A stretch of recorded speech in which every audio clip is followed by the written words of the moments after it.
muntin gamtin nai le gamla ule nau gole pai teng le to khom pi ho tu ni June haptani na wanoi le se boina ka yong kitawin pathian lopina ipivin thangwa na jong ipivin he tunia sermon dinga hile la ina sa jingo iwang phawe pathian cha hiu hi ti kan sei dinga hin iwang phawe pathian cha hi be Bible sang ding John lekha thot masa bung thum chang khat le chang ni in siminge vevin pan engai lut jiu hi I to bang hita pathin cha te I sa ta ve chole ei ho hi chu a hi jong hi wa hi hi che ji a chu wan nuin ei ho ei het lo a hi chu ama a het lo ji u a hi ngai te ho tun ei ho pathian cha te I ve chole I pi yung hi dingu tun aki phong do hi lai ye ama hung kila teng le ei ho ama bang I dingu a hi ti chu ei hon I he ve a je chu ama a banga chu imu ding a hi wanuin a het lo idin munu dunia hi izat ham khat hi che thu to ki zoma iga bet khom di wa hi pathina thu thing bor chawa dingin phathe ebu taw hen la ina sa jiu hi ahong ki patna choile lu sei pawa upa si kam lowa kitin chelahi ana semahin khanglui tam ta in chelahi ana lungmon piu ana lam piu kipa ta ana sa khom ji wa hin tu le chani ho la ajong hagawa yung hi hala kipa nawa chelahi no ta ina sa ji wa hin tu la ina sa na layam tolai che thuai na lung helzium ti tunin anaki ngai tola chen e deu nei dunia hi che pathian cha hi nau zala iwang phat nau I chanu lo pi ta ho to I sei diu hi e hon I het chinu ai wa wanui mi hon a het lo hi lo hi to I sim nau jang chun che cha umin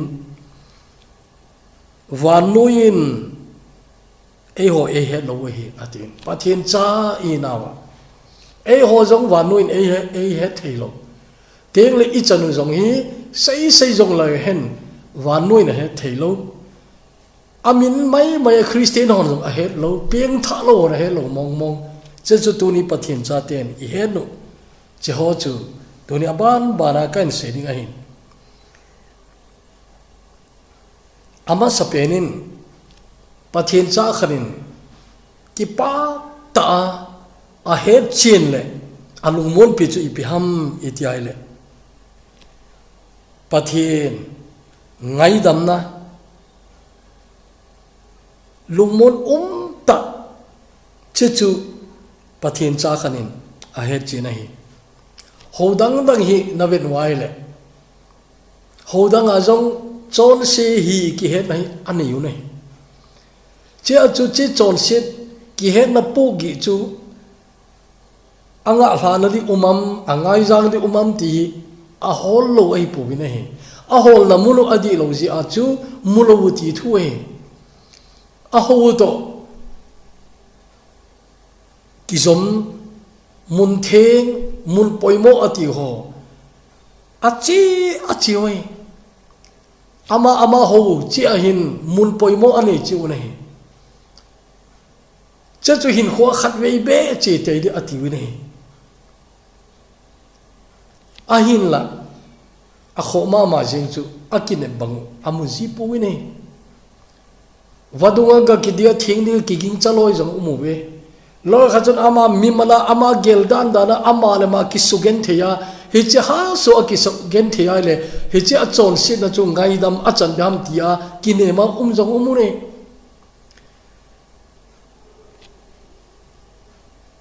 dunia hi ka gelai le kipa ta khachu ei ho ta san cha ten khat vei te chu ki che theile ti chu mi hau hon ana go no che chu tu ma sang kum ni kum thum wang chu ei mi jong Jerusalem holy land ana chi wi nei ai wanga zakhala som ko le ko le poi jar ham khat chu a chi zo lo i wi nei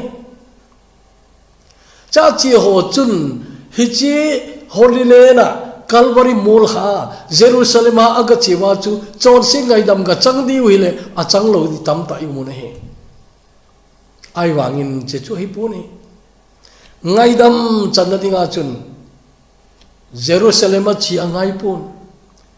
teng le holy land a pakai ana len na gam mun chom chom chi angai pui nidanga thosim kisei khat ka na zai sapte englana kona Mizoram ahwahin Mizoram ho lakawa ahalai tau khang muwin hicha chun EPS yom itele o Calvary kiti Mizopa sur people ana umahi bowe ati winahi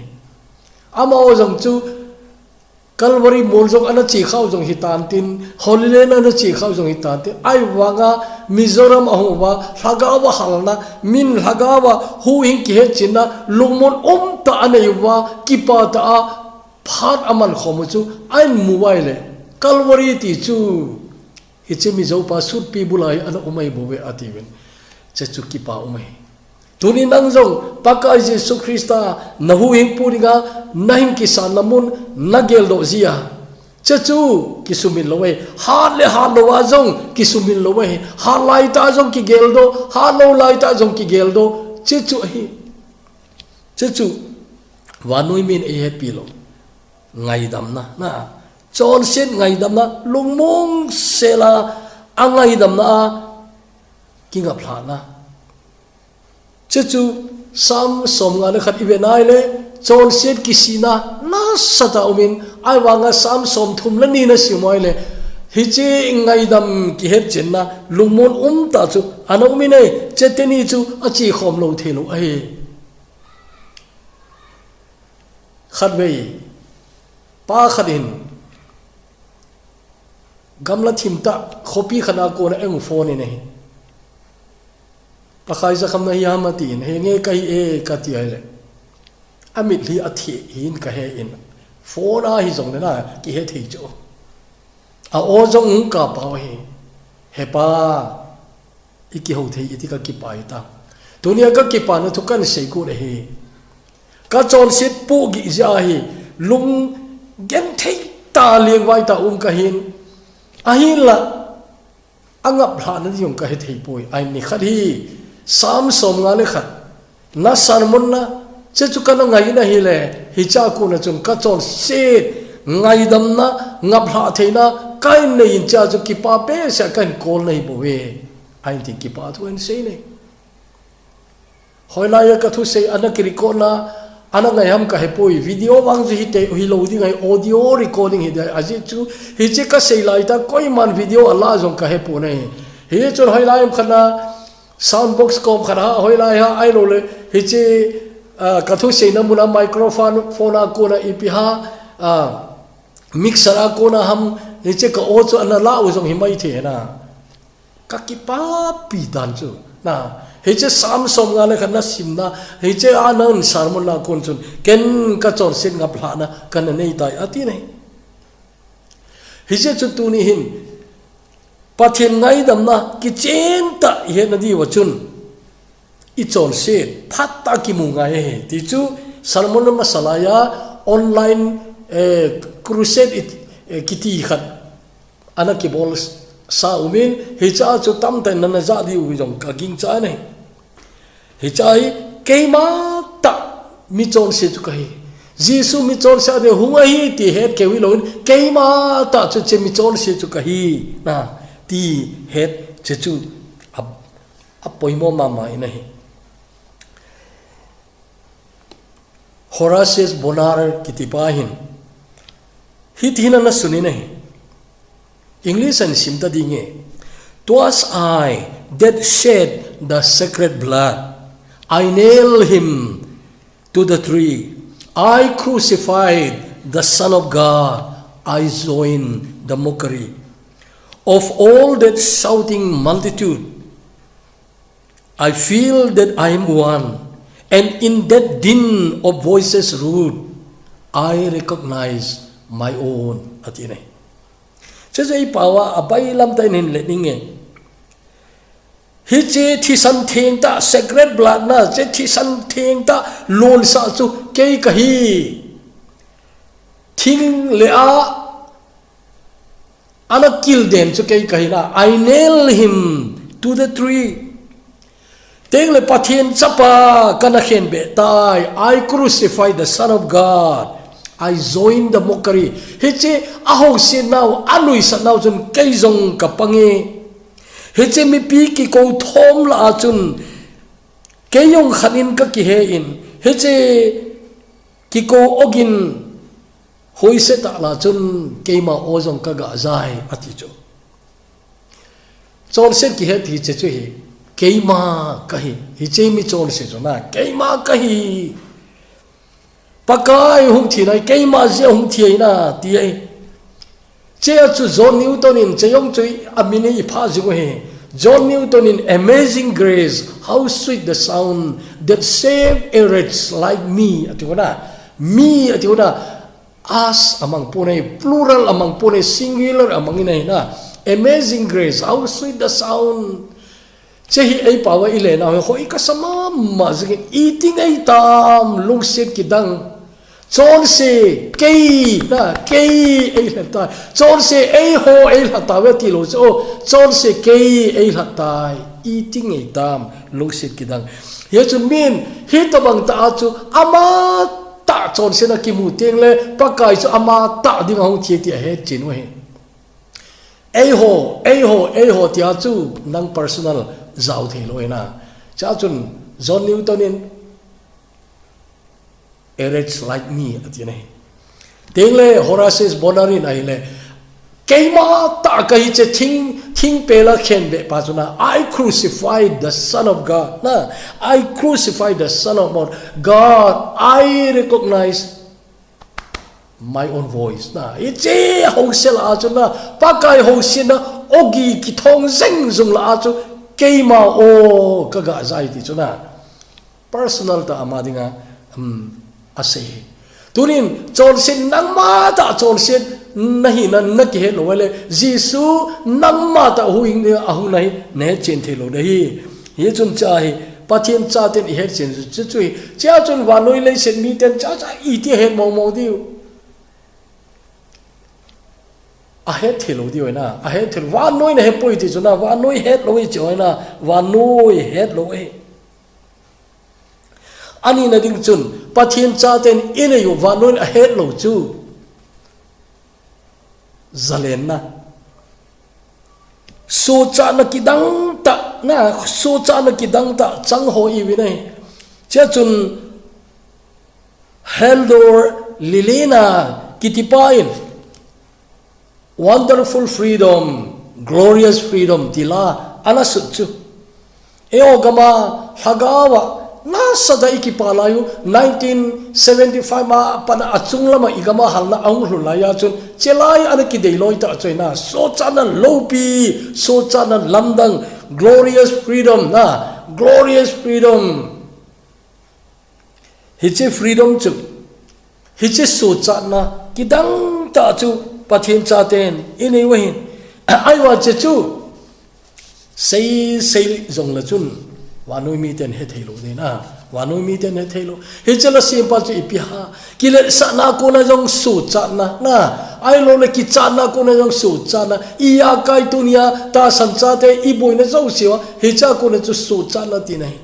ya chun wanoi lungdon na lungdong di I ta pu win telewa noi ngai sa no ga ngai sang di ta puvin aje che ho ai le chu za chom bia so chan lo pi chu pakain ena piu ai ta nai chehi tunin a tha in ngai tu hitin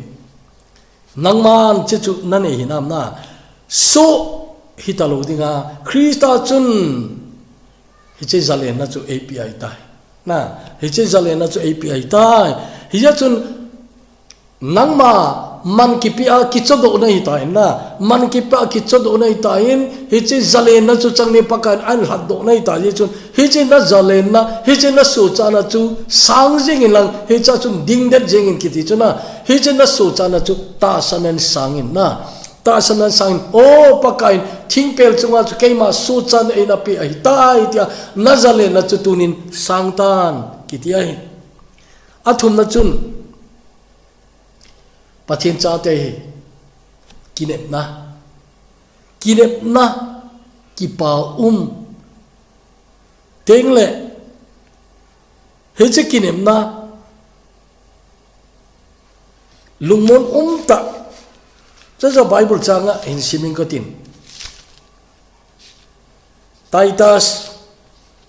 Titus koma mitheng porin hitin anasai nai chule kinem na thanop ta chule pathin len chungnung le ei hu hi kuma Jesu Christa lopi na hung kila dinga chu kat jinga i dingu ahi chu ei lu ahi tai ate chona cha hin English bele chun blessed hope ti mangina blessed hope che chu ei pawa chun kinem na thanop ta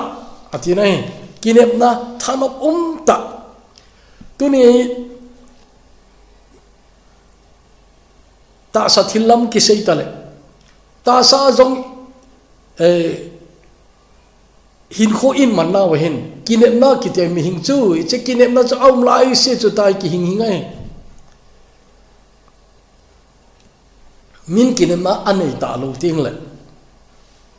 athi ma sang jong thi pa nei tai athi ji wei che chu di jong ka sa nei na tunia kinem na nei talo masanga malama de kinem na ima chan nei talo na ki koile na thi masa jo na thi pa nei tai te nai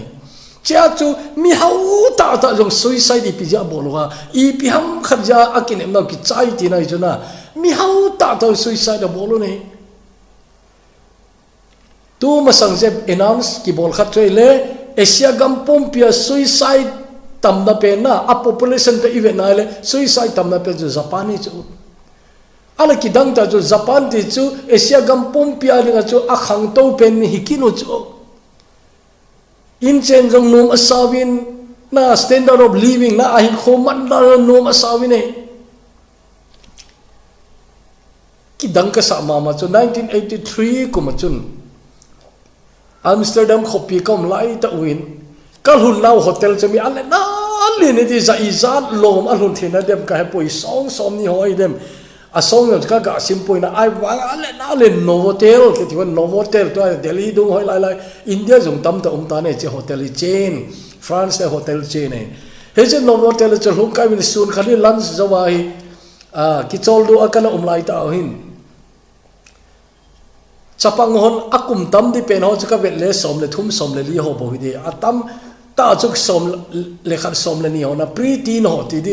cha ho cho tam ta sang khol ki bang che yellow color ngen cha ki awata cho som thum to bang ki zo lu nu cho cha chu upa ate lom nai lo ai wa upata da han ta da ni hin guide and bol wa hu cho teng na mi foreigner chini ti chu sap pa yo hazila ki zilu in tin ta chu a bol e ka ti chu a tho thei kham chu a tho thei chi u chu cha chu chapang a alien lam do ho chu khat ka dong ina he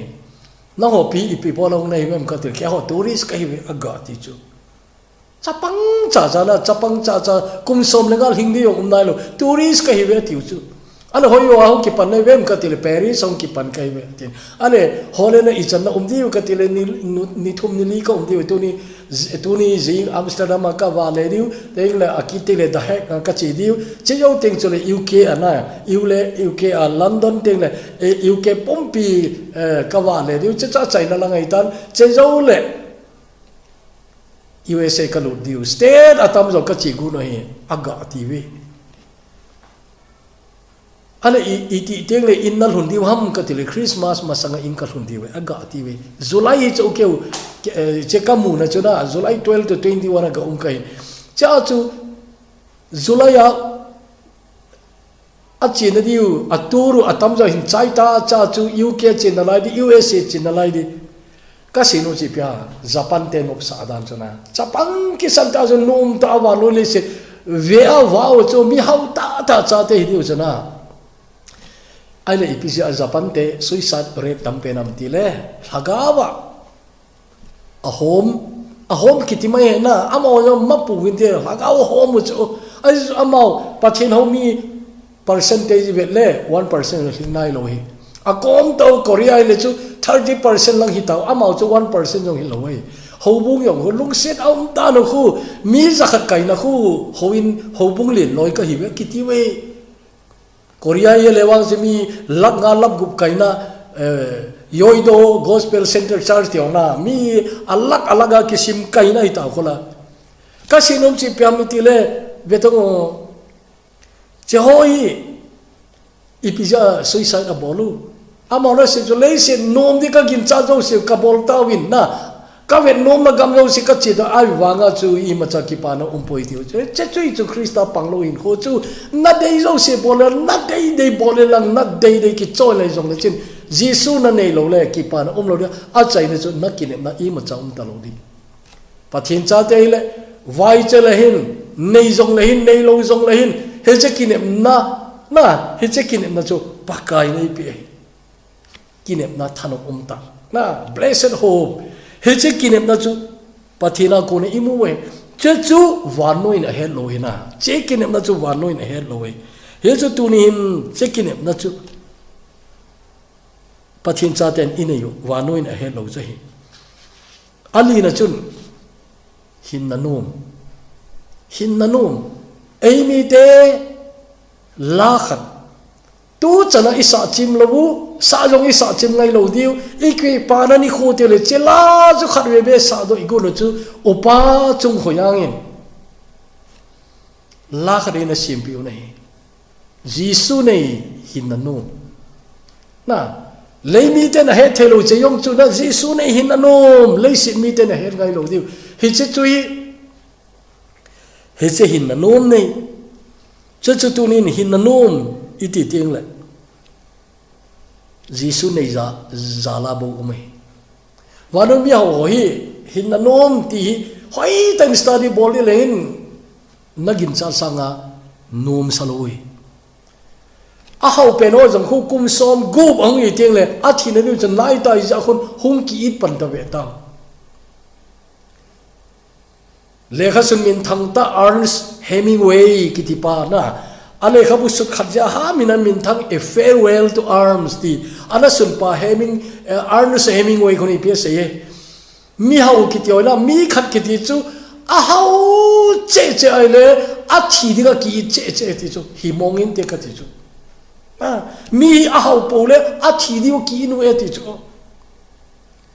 ta inda mi hau ho ji pathin nei lo ai bên na thing bul song bul ti lo ma ho pu be milim ho wei be ne he che milim ho mi ho yi kum som ku ang wal te le cha ma jo thi deu ki pan ta be ta a ji chi pya a thi ne jan nai tul in ta ke mi ho ha da ma dam so de am ka ti le som sa gi du nga yi tam ta jo ki chai we na tam ta jo ki chai du ne je ho jong mi ki tim the lo yi chom lo ka thi tho da ne be he che chun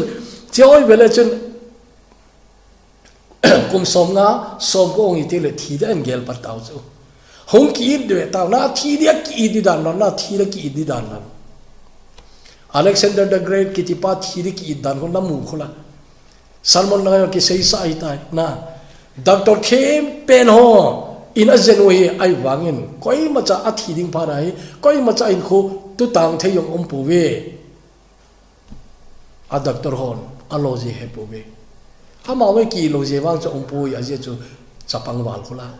kum som thum le kum ni ho a thi di ga mi ki ti chu a ki tho di da na awa thi di ki ti koi ma ki lo pon te som sa gi ho jong ki inun te mi hau na mi hau lo le thi di ki ti mi ki mai te awa pathian cha de khuti lom long ki chu lo de aje che pam tin aban ta kinem na akichi wal chula pathin cha de chu thina aban ta kinem na chula salmon ma sa chu ka sei chula hin khwa pakai to mu thelo pakai to ikilon thi phat pha le mu the ama to ki muding he je ki ka chu thina bo mai ti taw khla na che a chun pathin cha de ke chu thi ka nga le wanga hi poi ai wanga thi te te ri ting le ki na di ta lo oh cái chuyện này hết chuyện này cái hết chuyện này cái thì họ đi chuẩn thi đi kỳ nào ta lâu na chế chú ngay tôi là chuyện hiện con ta ấy na mình mình aki char pen kỳ chất ta lâu cái thì chế chú hiện con mình cho na hiện na nó mình thì cho na kỳ char pen kỳ chất ta lâu đi ngã bắc cái này xí hết chế thì là giống hi ai mua ai coi pi na ai mua ai coi pi lazara thia chu ai mua ya ti na ai mua ti chu pakai thi na jong i mua ai khel pi ai tai ala i mua chu khang te te de na cha na thi phat pha le na i mu chu na kha ki chu mit phe lo ka ai tan tin se chu pakai ko ma na kha do de na chi ya chun che lung mo la da ni che ngai to tin he che hin na no mi ti chu na hin na no mi ti chu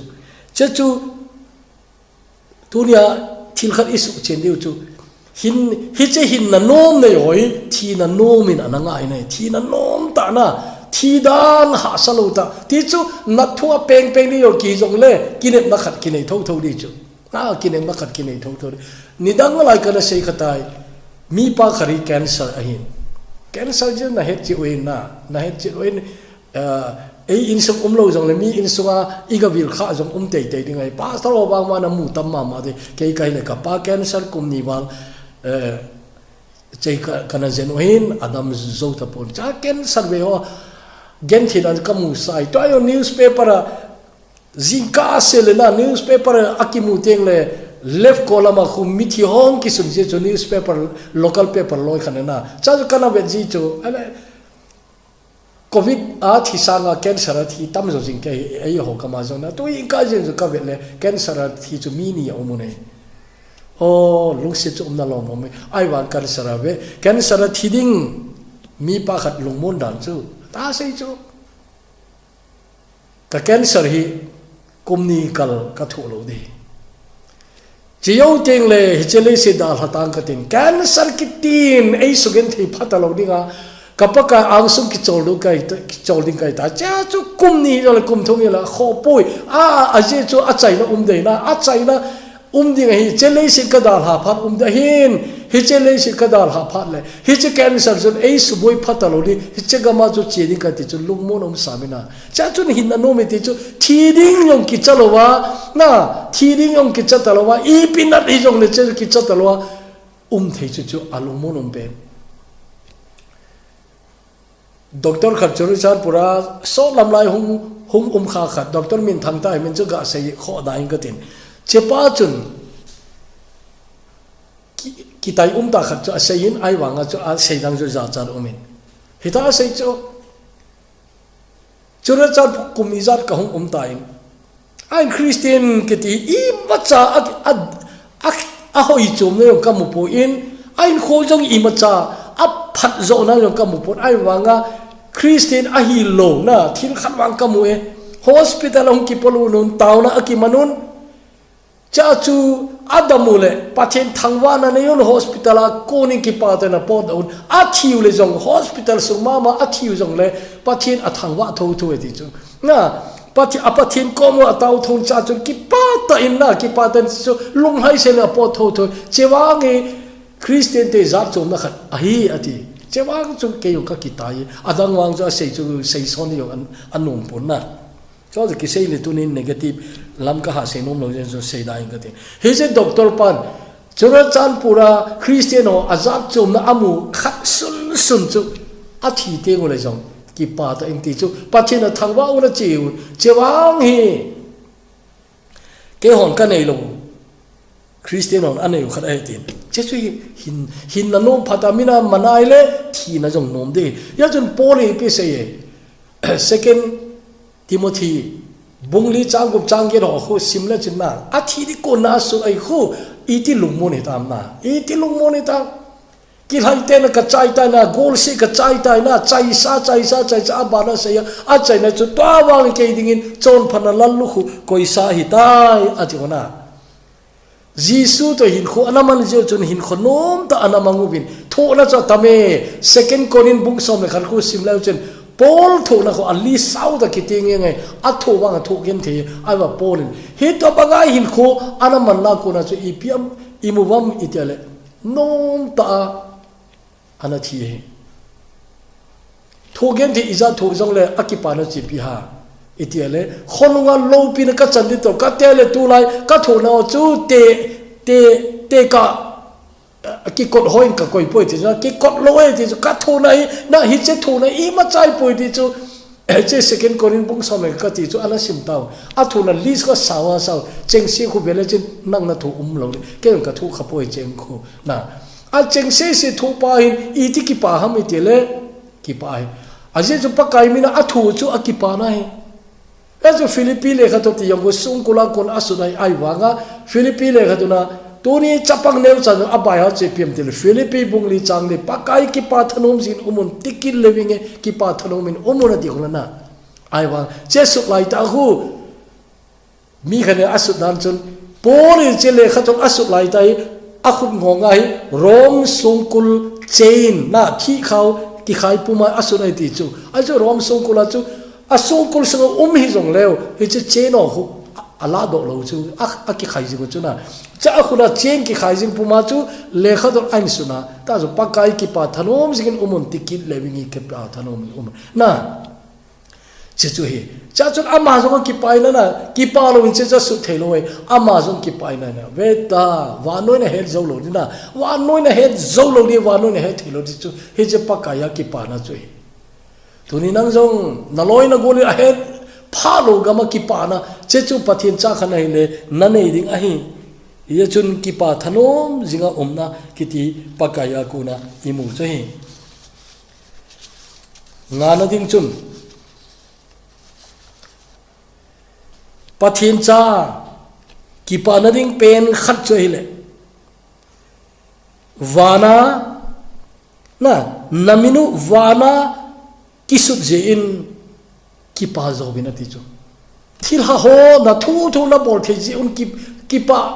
che chu ki pa na ding pe nei poi ti chu na che ho chu amao ki pa chu se ju ho chu pa ka che thil bol the ne nga pi a cha chu report a bol chu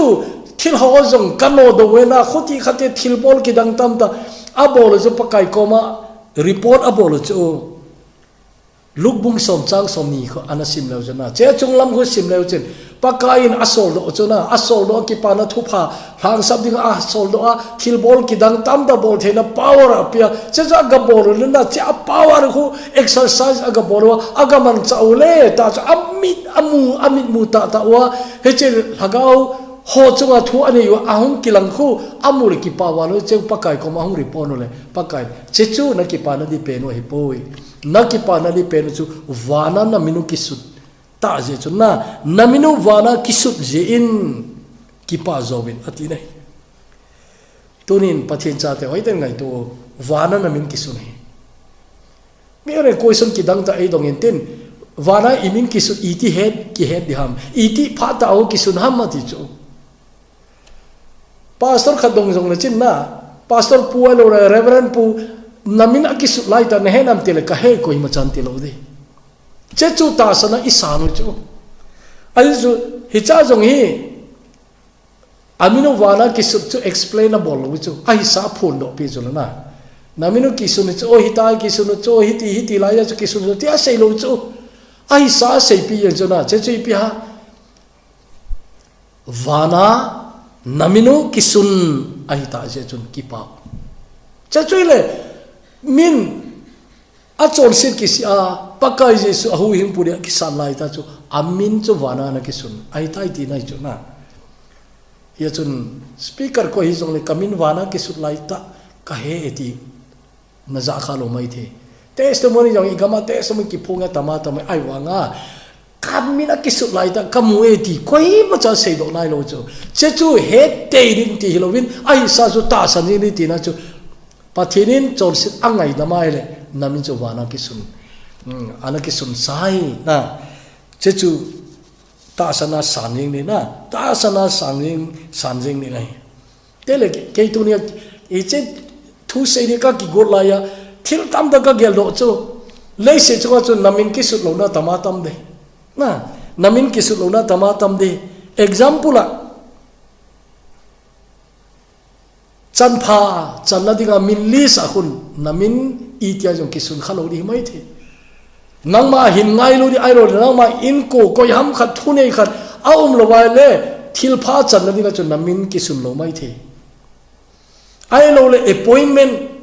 list izarung kita do jong le namin ki sun lo mai the ai lo wai le result ito bang ki phong do jong le nang min ki sun lo mai the government a kun mu ding chan pha hung kita do na jong chu namin ki sun khalo mai the a kho hi na thi lo po le na thi lo ti chu mel se tho a kho pui ti tau te a kho pui a kho di khat chu wana min ki sut lo chu kho de awa pathin cha te wana I min ki sunai ja chu ki pa o mai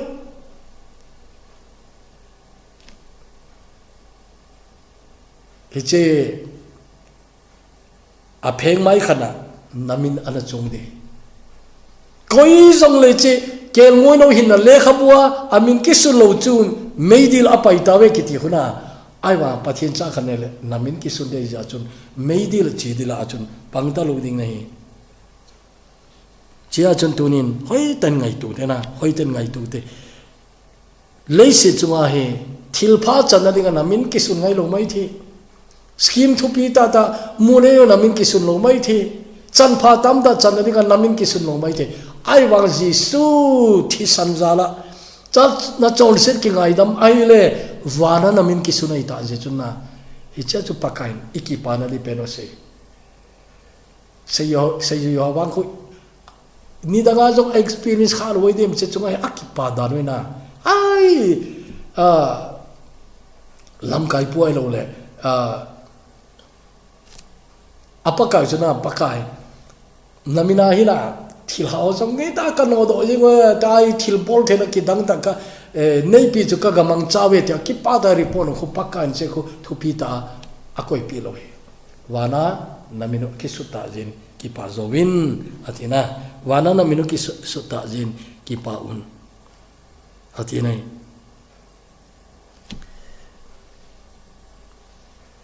gup na dingin ni bo tai na gup to sagi to nge de gup na dinga chun pathin cha de ikipa na chamkim na ding chu anato he echi ilabua to aka sina chun aban veleu chana iwang phawe pathin cha iu hi Christian amin wo now aban daina anamel chu kipa na kimchu anato hi hejun pathin cha khane na polin asei hu mel chu tin a hing ho chu ama ho dinga hing hi talowa a thi khelo thi thoki dinga hing a hi nadiwin mizo si thi khel a thi ti hula second corin bunga chang somlenga cheyong chu iza jing sawe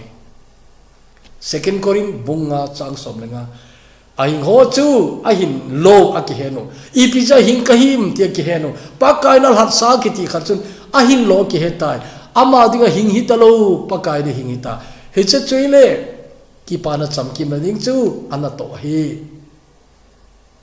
to lai ke ka ki pana ta kha chu pathian cha tam ta hin ato de ki holo chu na ato de ki holo chu tu ni mama chu ni gam sung officer khan nu pa to ka ki hokun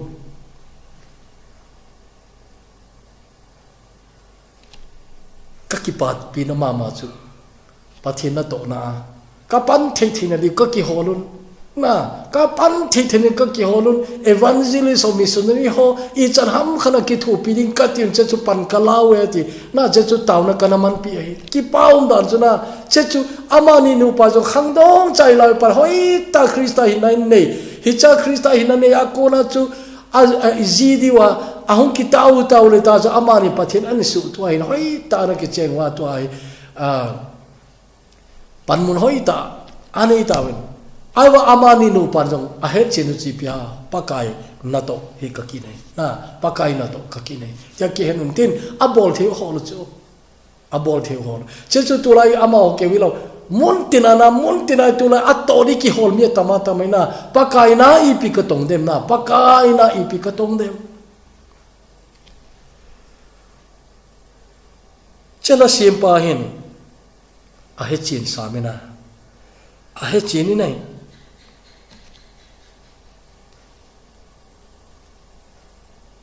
ki pa na kim chu an to hi a hi ai tiu na ki pa na kim chu an to hi a hi ai wa tu lai he na din mo na hi le ana ki mel chi o pathian cha ri ta ki pa ta lo tam ta mi ne aje chi pyam a hin lo asu mi lo ha alo adon ta lo ha pa kai ni hing di ka hit ti asu mi lo ham tu ni a he pathian le ngama pan nei ta lo choi tu lai ki pa lo ta hin kho mangoi tu ni na din mo na hi le ana ki khol phao wara imin ki sut chu ki pa na ding pe na hi ai wangin ichla ai sawi bai pathin tu to yong ki tu he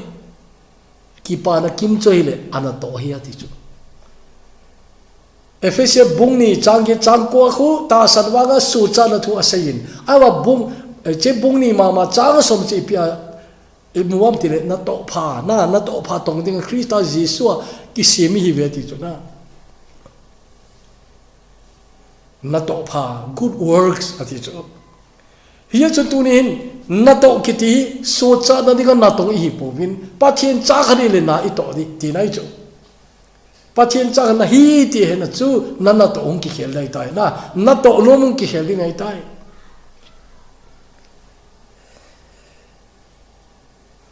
che chu tu zanin mel chu ten a chai na sei ta nge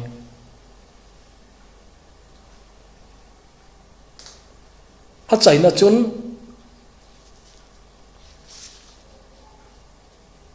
Kolosa bung thumna chang thumna hin siminge chehi pathin cha ten i tia jong su min loading ingai to diu nga ingai to diu khan hin siminge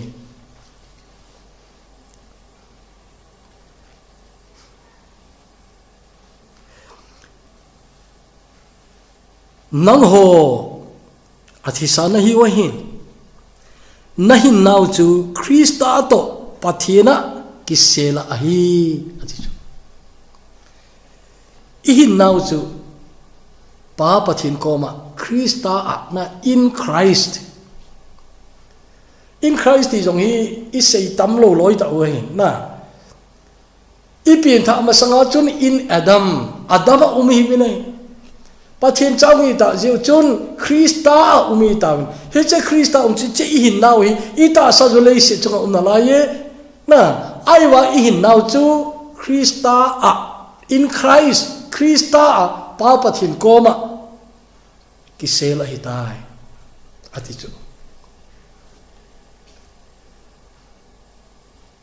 dunia hi ta san cha na hagaw hin nai abidda na Krista pa pathin koma ki koi tai ti chu wanole sinin adi a e ho vai chanagam chawang koi ma chan i bol pui na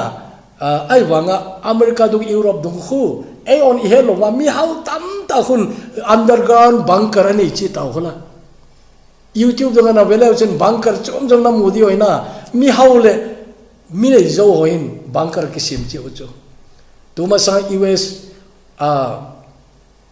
President masa Trump kiti masa ta aboy lai ta chu bunker ajo na ki sel kiti khatu sim hum kha chu bunker na che White House ang khun anoi lang ki sel na da nei ka he poi ke he chen na mai poi na che chu he jong ngai poi ai wanga mi hau tam ta hun private na bunker nei che chu aje chi pyam ta bitna safety security na to lai min che chu aboy pi chu na itile ka bit dem nuclear galvo na hong kimang cha ki dona ba hong ding teng le chungla ma chu surface chu bit na di talo ija chu bunker noi che chu oxygen jong ta chu anoya supply jing dinga chu achunglam ki kha bit jing yong na thilo dinga chu ne yong hing se na akoyu oxygen hing se na min akoi chu bunker min asim chu chu ipi hong so jong le boilo dinga umoi ai wanga hi che ata sau thi thei chu azam pi le le chu na azam pi le le ri ti na chu ei ho hi le chu hi che ta sai abit ta lo jong le a kho na I ma cha po ai je chu I hagau Krista ko mana I hin nau ti jong I hin nau je Krista ko ma ki sela I tai pa pathin ko ma Krista a ki sel is a Bible chang hi hoi tai na anamel chi lang Bible chang akati chu pau chu chu me che Bible chang ana sim le jen na pau chu na sim le ki che de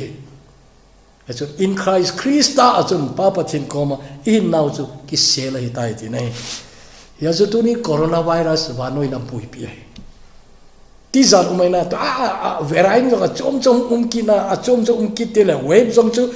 thum na yo ki na lai di li na jong ki thei ti khat chu e chei coronavirus thu jong hi aloi khala to sema ma loi min to na man ki no nga ama sapena chun wave khana chun a hat lo ho te se ho lam pangin a thu win ani na tu apa ya le khang tha ho han lai la na thu win a thum na chu chapai nin thu ri ati wa cha lung ling ki chan ta sei do na ai wa a chai na chun to na khan en man ki do chu a to na wang chu hin sei da ta a to na zo mel se na ai pi ka sinum chi pia coronavirus ke hilobe vanole se na thi na de tu sanga kho zo na lai di ki do na kho ta de na kho ta de tu na cha chom cha khat sunga Hamas te le Israel te ki do sungu chuna ki do sungu ti mai uti hi che sunga ni som le ni khat se sunga jong chu mi jani wal anathi man cha chu ai wa gal man cha ti jan pe no ki manglo hi nuclear galvan ki mangting na chu million na hong ki thi de tai na million hong ki thi de tai ai pi chi yong le na kho poi na bunker Halloween pakai ko ma na bunker ki seli Halloween na hin na chu Krista a in Christ Krista a pathina ki seli tai te na chi chu wanu iti he thim thei diu bunker je he thim thei ve tau na bit na de he thim thei ve tau ai wangin chei koi ne he thiam ti pathin cha te wa he thiam ti win kolosa te koma polin pha ta na sei ai tai na pha ta na sei tai cha chon na hin nau chu Krista pathin koma ki sel gu ai tai ati nei je chun choi ta sam cha te ichanu ta adang tam da umnan te aiwa sagi kan se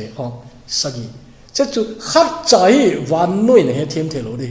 ping tha lo hon he thiam the lo di aiwa nang pathin cha khana ne o Krista zala ka chan pathin cha gari na ka chan ti ye chun tunin pathin cha hiu hi alo pi ma ma jing e thu sim kar sei ka tin chai na dingin pathin cha hi thu pi dan ka het sa sai jong le ha ta kipa na AP khat ana umin che chu asol lang sol kitai the Telegraph kiti newspaper khun khat ve hi thusim ki dang ta khat aumin che chu Italy gama nunga khale golang khat ucha che chu Calcutta hoi che chu Telegraph ten hoi ta athusim chu an sunu he che chu ipiha thusim chi ti ai le hi che ucha te ni chu apasal a uzo chu ata chu apa chapa hi pone ka che che Italy ga ma mi hau khat chapa a chu athu sim chu che hi Italy ga ma millionaire khat vanole sen mun chom choma ana wale cha chu Calcutta hu chu eon gam khang to ivet num bawai amon a khang to lo mi wai cho amu num je cho Calcutta te chu mi kan thei chung nung ipiha lamlien pa ma mo gi je ho tam ta na khut to tam ta na teng le vanole sin mun laga ki ha mu be selo te chu sabi se chu na be ta rickshaw kenga akayu hu hi cháu na khoi sap te na mu nu mu chu cháu khu hi che Italy mi hau pa hi a hong ni ai le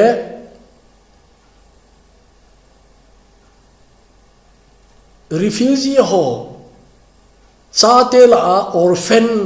chum ki na lai ve ta hi che orphan te o na chu aga vet le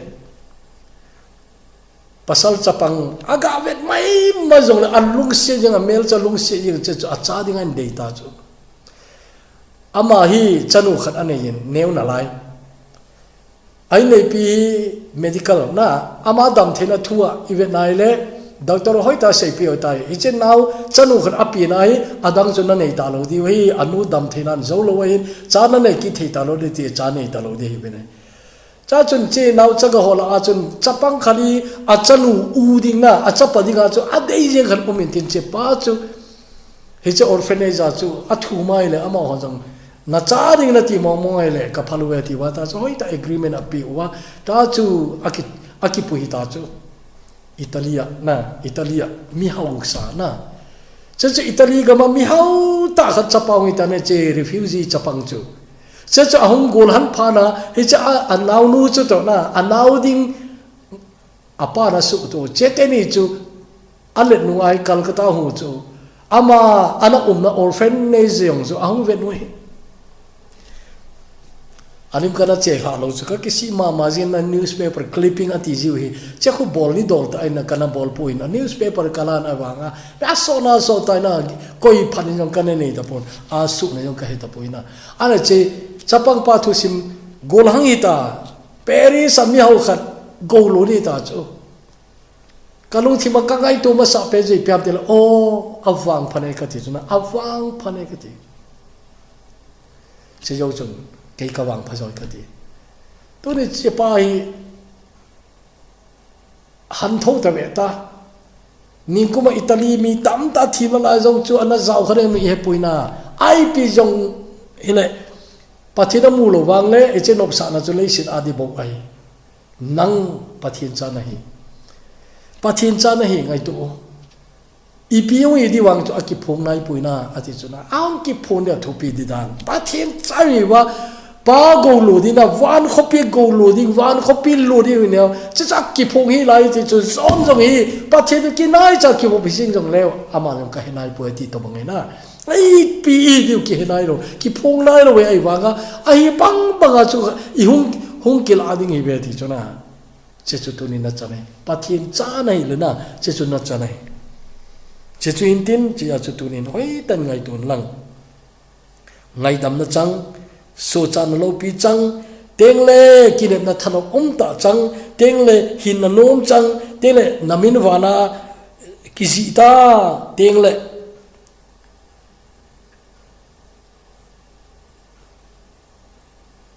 nahin khwa nahin no na ki het chen pakai na to ki pa na chamkim na dinga ana to tel a China pathin wanoi mi ten a het zo lo ding hin khuna ne wana pa pathin koma Krista selgu a umta nahin na chu leisi mi ten het thiam lo di mi hau pe ro la zo lo Krista za la na chan chu tunin chahi ikinep nau chahi in kinep na thanok ta chahi chahi inga u chahi chachu thol lo wa imu di we chi a chu phatai ngai to la chin cha khat nahi na I to banga le se chu nahin khona mandam ti nang le nan aban na ki hol the ding tawti hepa luksi thim pathin ka ki pa we hiche message a kunin pakai na cha ten kachanu